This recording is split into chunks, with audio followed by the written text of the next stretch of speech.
दोस्तों, श्रापित रक्षक के पिछले भाग में हमने देखा कि कैसे साक्षी ने उस खूंखार मॉन्स्टर के सीने में छिपे एक बेगुनाह इंसान के दर्द को महसूस किया और आज की रात उस आधे टूटे ताबीज का राज खुलने वाला है।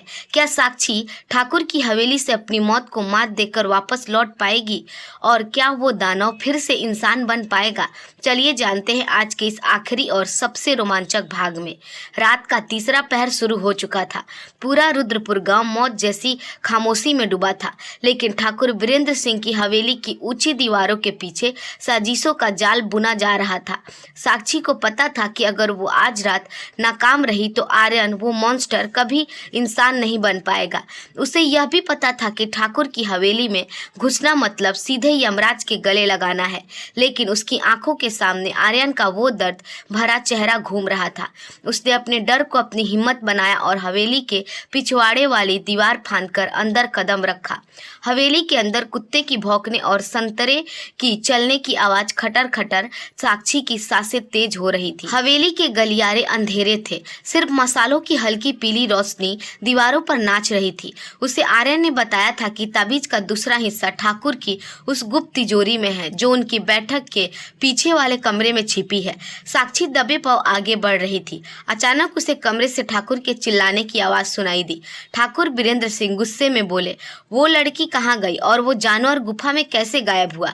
वो ताबीज हर हाल में चाहिए। अगर वो दोनों मिल गए तो मेरा सालों का राज मिट्टी में मिल जाएगा। ढूंढो उन्हें। अगर वो लड़की बीच में आए तो उसे भी खत्म कर दो। साक्षी का कलेजा हलक में आ गया। उसे समझ आ गया कि ठाकुर जितना खतरनाक है।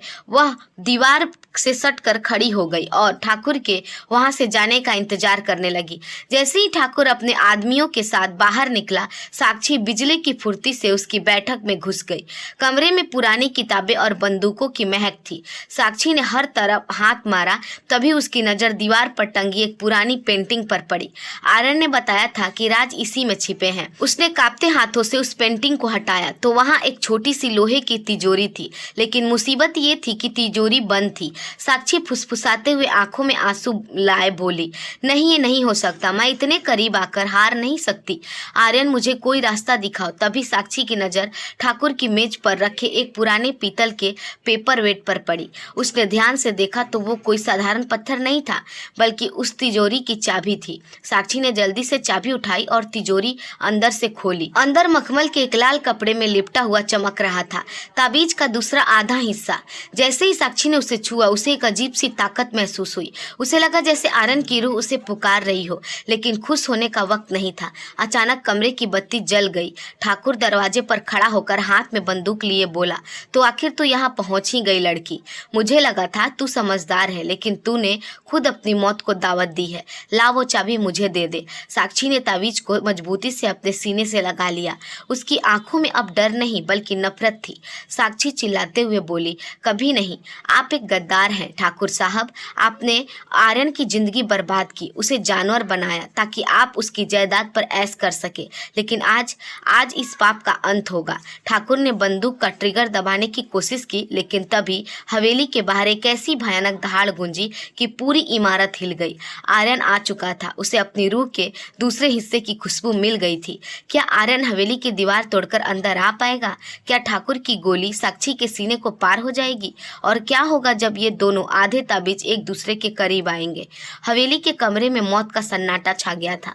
ठाकुर की बंदूक की नली साक्षी के माथे पर थी और साक्षी के हाथों में वो चमकता हुआ ताबीज जो आर्यन की आजादी की इकलौती उम्मीद था। ठाकुर के चेहरे पर एक शैतानी मुस्कान थी। उसे लग रहा था कि आज वो जीत गया है। ठाकुर गुर्राते हुए बोला, तुझे क्या लगा था लड़की कि तू इस मामूली से ताबीज से मेरा सालों का रसूख और ताकत छीन लेगी?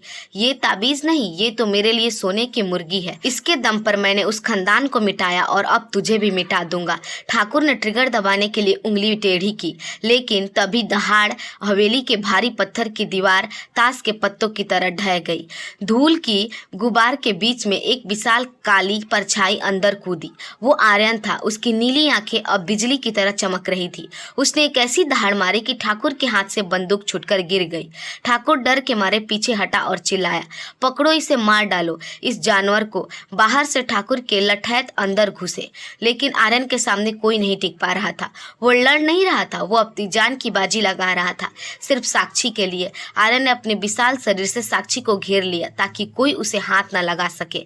साक्षी चिल्लाते हुए रोते हुए बोली, आर्यन ये रहा ताबीज, जल्दी करो, ठाकुर के आदमी बढ़ रहे हैं। साक्षी ने अपने गले से अपना आधा ताबीज निकाला और ठाकुर की तिजोरी वाले आधे हिस्से को उसके करीब ले गई। जैसे ही दोनों टुकड़े एक दूसरे के पास आए, पूरे कमरे में कैसी तेज रोशनी फैली कि सबकी आंखें चौधिया गई। ठाकुर ने अपनी आंखों पर हाथ रख लिया, लेकिन वो चीखने लगा, नहीं ये नहीं हो सकता, ये श्राप नहीं टूट सकता। साक्षी ने अपनी पूरी ताकत लगाकर दोनों टुकड़ों को एक दूसरे से जोड़ दिया। क्लिक, एक आवाज हुई और ताबीज पूरा हो गया। अचानक आर्यन के शरीर से एक नीली आग निकलने लगी, इसके भयानक नाखून गिरने लगे, उसके खाल के सख्त बाल गायब होने लगे और देखते ही देखते वो विशालकाय जीव गायब हो गया। वहां धूल के बीच जमीन पर एक नौजवान पड़ा था। उसके तन पर फटे हुए कपड़े थे, लेकिन उसका चेहरा किसी फरिश्ते जैसा था। आर्यन अब पूरी तरह इंसान बन चुका था। साक्षी दौड़कर उसके पास पहुंची, उसने आर्यन का सिर अपनी गोद में रख लिया। आर्यन ने धीरे से अपनी आंखें खोली। वो आंखें अब खूनखार नहीं थी, उनमें सिर्फ साक्षी के लिए प्यार था। आर्यन कमजोर आवाज में बोला, साक्षी क्या मैं जाग रहा हूँ? ये सब कुछ सच है? साक्षी आंखों में खुशी के आंसू लिए बोली, हाँ आर्यन, तुम आजाद हो, अब कोई तुम्हें दानव नहीं कहेगा। तभी ठाकुर वीरेंद्र सिंह ने नीचे गिरी हुई बंदूक उठा ली। उसका दिमाग पागल हो चुका था। अगर ये मेरा नहीं हुआ तो ये किसी का नहीं होगा। उसने गोली चलाई, लेकिन आर्यन अब फुर्तीला था। उसने साक्षी को धक्का दिया और खुद ठाकुर पर झपट पड़ा। लड़ाई के दौरान ठाकुर का पैर फिसल गया और वह हवेली की टूटी हुई दीवार से सीधे नीचे गहरी खाई में जा गिरी। उसके पापों का अंत उसी खाई में हुआ जहां उसने न जाने कितने बेगुनाहों को दफन किया था। सूरज की पहली किरण रुद्रपुर गांव पर पड़ी। गांव वाले हवेली के बाहर जमा थे। उन्होंने देखा कि साक्षी और आर्यन, जो अब एक सुंदर राजकुमार जैसा लग रहा था, हाथ पकड़कर बाहर आ रहे थे। गांव वालों को अपनी गलती का एहसास हुआ।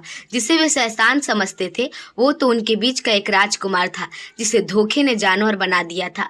रुद्रपुर की गलियां से खौफ का साया हमेशा के लिए मिट गया। आर्यन को उसकी खोई हुई पहचान और जायदाद वापस मिली, लेकिन उसे सबसे बड़ी दौलत मिली, साक्षी का प्यार। यमवन की वो खौफनाक गुफा अब प्यार की मिसाल बन गई थी। दुनिया आज भी कहती है कि प्यार में वो ताकत है जो पत्थर को मोम बना सकती है और एक श्रापित दानव को फिर से इंसान। साक्षी और आर्यन की ये कहानी रुद्रपुर की फिजाओं में हमेशा के लिए अमर हो गई।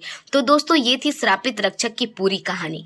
कैसे एक निडर लड़की ने अपने प्यार के दम पर एक सदियों पुराना श्राप को जड़ से मिटा दिया। उम्मीद है आपको ये 3 दिन की सीरीज बहुत पसंद आई होगी। अगर आप चाहते हैं कि मैं ऐसी ही और भी धमाकेदार सस्पेंस और रोमांटिक कहानियां लेकर आऊं, तो अभी के अभी इस वीडियो को लाइक जरूर कीजिएगा और चैनल को सब्सक्राइब करना मत भूलिएगा। कमेंट में जरूर बताइएगा कि कहानी का सबसे अच्छा हिस्सा आपको कौन सा लगा। जल्द मिलते हैं एक नई अनकही कहानी के साथ। तब तक के लिए शुक्रिया।